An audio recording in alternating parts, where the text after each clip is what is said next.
গুনাহ ছাড়া বলেন, তাহলে শিরকের সাথে আমাদের কোনো সম্পর্ক। আবার আল্লাহ বললেন লা ইন আশরাকতা লা ইয়াহবাতান্না আমালুক ওয়া লা তাকুনান্না মিনাল খাসিরিন, যদি শিরক করো তোমার আমলগুলো বাতিল করে দেব, কিয়ামতের দিন আখিরাতে তুমি হবা খাসিরিন, লুজার, গেইনার হবা না, সব আমল বাতিল। যদি শিরক করেন নামাজ বাতিল, হজ বাতিল, রোজা বাতিল, তেলাওয়াত বাতিল, সব বাতিল যদি শিরক করেন। যদি মাজারে যে সেজদা দেন, যদি বাবার কাছে চান, এরকম ডাকাইত আছে না নেই? মাজারে যে সেজদা দেয়, বাবার দরবারে যে লাফালাফি করে, নাচানাচি করে, বাবার পায়ের মধ্যে পড়ে থাকে, এরকম আছে না নেই? তোমার নামাজ বাতিল, রোজা বাতিল, সব ইবাদত বাতিল করবে কে?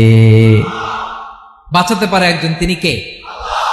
আবার বিশ্বনবী হাদিসে কুদসিতে বললেন, আল্লাহ বলেন ইয়া ইবাদি লাউ আন্নাকুম আতাইতানি ইয়াউমাল কিয়ামah